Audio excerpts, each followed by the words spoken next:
Have you ever looked at the Colosseum and wondered, how on earth did they build this massive structure 2,000 years ago without modern technology? It wasn't just built, it was a masterpiece of planning and engineering, a project so ambitious it defined an empire.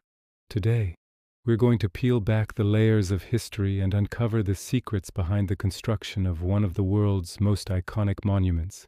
The story begins not with a single stone, but with a symbolic act of transformation.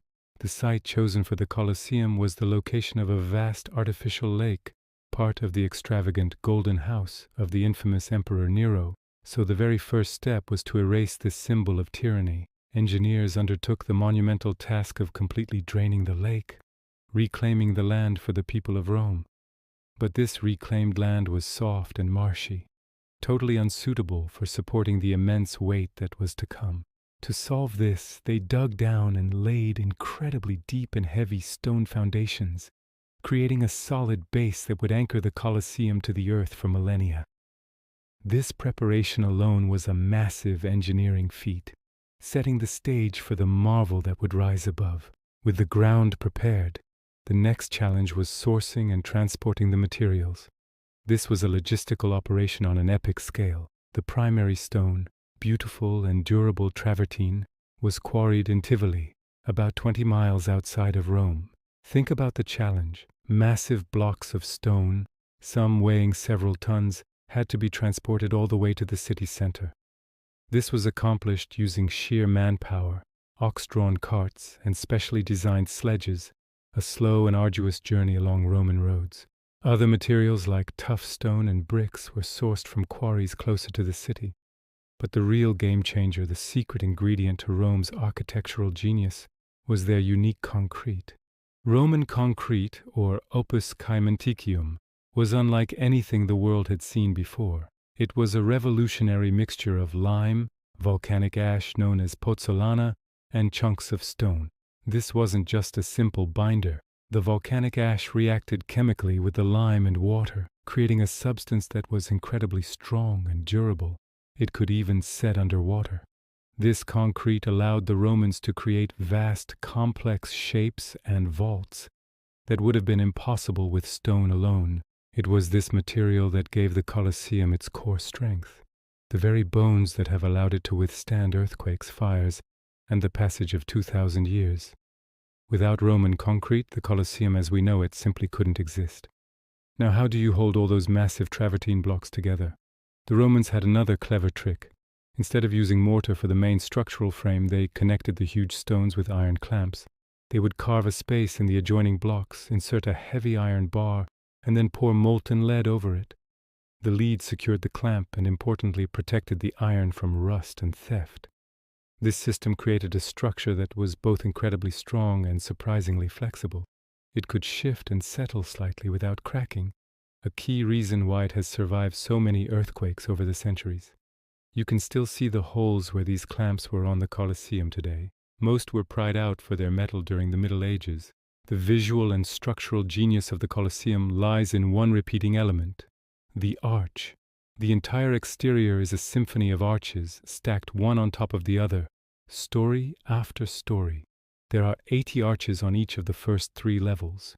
This wasn't just for decoration. The arch is an engineering marvel that allows weight to be distributed downwards and outwards, channeling the immense pressure of the structure safely to the foundations. By creating a continuous ring of arches, Roman engineers ensured that the load was spread evenly across the entire building. This system of arcades created a strong but relatively lightweight skeleton, allowing them to build to such a staggering height without the walls collapsing under their own weight. It's a principle we still use in construction today, perfected by the Romans 2 millennia ago. While the exterior is what we see, what lay beneath the arena floor was a hidden world of incredible complexity. This area, known as the Hippodrome, was a 2-story underground labyrinth of tunnels, passages, and chambers. It was the backstage of the ancient world's greatest show. This subterranean complex housed everything needed for the spectacles above: cages for wild animals, barracks for gladiators, and storage for scenery. The most incredible part was the system of elevators and trapdoors. Using complex systems of ropes, pulleys, and winches operated by manpower, animals and gladiators could be lifted from the darkness below and suddenly appear in the middle of the arena, creating a dramatic and shocking effect for the audience. This intricate stage machinery, all hidden from view, demonstrates a level of technical sophistication that is truly mind-boggling. Imagine sitting in the stands on a scorching Roman summer day. The sun would have been unbearable, but the Romans had a solution for that too: the velarium. This was an enormous retractable awning that stretched over the top of the Colosseum, shading the spectators. It was a marvel of naval engineering, operated by a special detachment of sailors from the Roman Navy. They would unfurl massive linen canvases using a complex network of ropes and pulleys attached to huge wooden masts set around the top of the building. Covering an area of roughly 6 acres and protecting tens of thousands of people from the sun, the velarium was the perfect blend of Roman practicality and spectacular engineering. It showed that even a feature designed for comfort was executed on a grand and impressive scale. So who were the people who built this colossus? The workforce was enormous, estimated to be around 60,000 individuals. For a long time it was believed that the Colosseum was built primarily by enslaved people. However, modern research suggests a different story. While some war captives were likely used for unskilled labor, the core of the workforce consisted of professional Roman craftsmen, engineers, and organized labor from the military. Building something this complex required immense skill and expertise.